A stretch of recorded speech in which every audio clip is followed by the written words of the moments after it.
सम्पूर्णमा नमस्कार।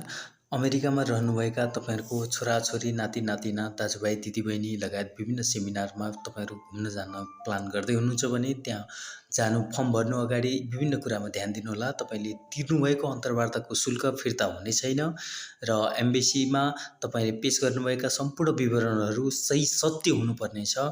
यो दीर्घकालसम्म रेकर्ड रहने हुन्छ।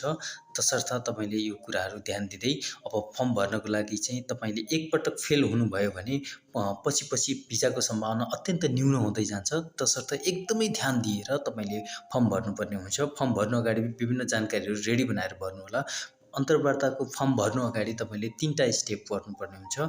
डिएस फर्म भर्ने र यसको लागि यो साइटमा तपाईँ cac.state मा गएर 160 भर्न सक्नुहुनेछ र यसपछि भने तपाईँ CGI प्रोफाइल भर्नुपर्ने हुन्छ, जुन CGI रेफरेन्स नम्बर तपाईँ युएस तपाईँ एप्लाई इन युएसए भनेर हानेपछि आउँछ। यो चाहिँ तपाईँको फर्म भर्ने र CGI लिएर ब्याङ्कमा डिपोजिट गर्ने नेपाल इन्भेस्टमेन्ट ब्याङ्कमा। डिएस 160 भर्नको लागि तपाईँले तपाईँ के पेसामा, जागिरमा वा रिटायर हुनुहुन्छ त्यसको डिटेल जानकारीहरू हाल्नुपर्ने हुन्छ। कुनै व्यवसाय गर्नुहुन्छ भने त्यो व्यवसायको जानकारीहरू डिटेल हाल्नुहोला। कति कमाइ हुन्छ, कहिले दर्ता हुन्छ, कहिले दर्ता भएको छ त्यो डिटेल हाल्नुहोला। र ट्राभल कन्ट्रीहरू कुन कुन छ तपाईँको त्यो राख्न सक्नुहुन्छ।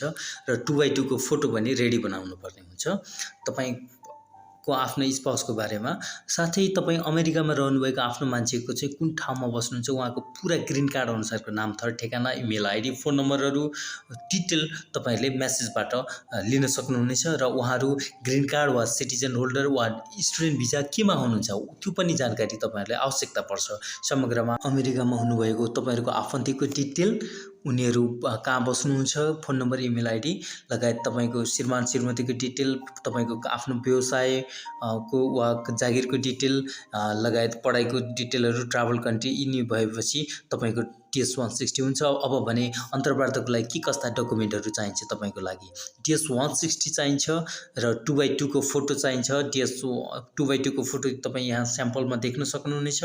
त्यसपछि इन्टरभ्यू अपोइन्टमेन्ट लेटर र पासपोर्ट। अन्तर्वार्तामा तपाईँले कुनै पनि एक्स्ट्रा फीहरू पैसाहरू लानु पर्दैन, तपाईँ ढुक्क हुनुहोस्। र अहिले टोटल्ली पेपरलेस बनाएको छ एम्बेसी। तपाईँहरूले यो देख्न सक्नुहुन्छ डिएस 160 र फोटोहरू, अपोइन्टमेन्ट लेटरहरू। अब विद्यार्थी भिजाको लागि भने फरक हुन्छ। विद्यार्थी भिजाको लागि चाहिँ तपाईँहरूले रेफरेन्स पर्सन 2टा चाहिन्छ, कलेजको I-20 चाहिन्छ, कलेजबाट कुनै पत्र आएको छ भने, र पढाइको सर्टिफिकेटहरू अनिवार्य रूपमा हाल्नुपर्ने हुन्छ। विद्यार्थी भिजाको लागि चाहिँ फर्म भर्दा पनि विशेषै ध्यान दिनुहोला। इन्टरभ्यू दिनुको लागि $160 त्यो नेपालीमा लगभग 19,200 जति हुन्छ। ब्याङ्कमा, इन्भेस्टमेन्ट ब्याङ्कमा गएर डिपोजिट गर्न सक्नुहुन्छ।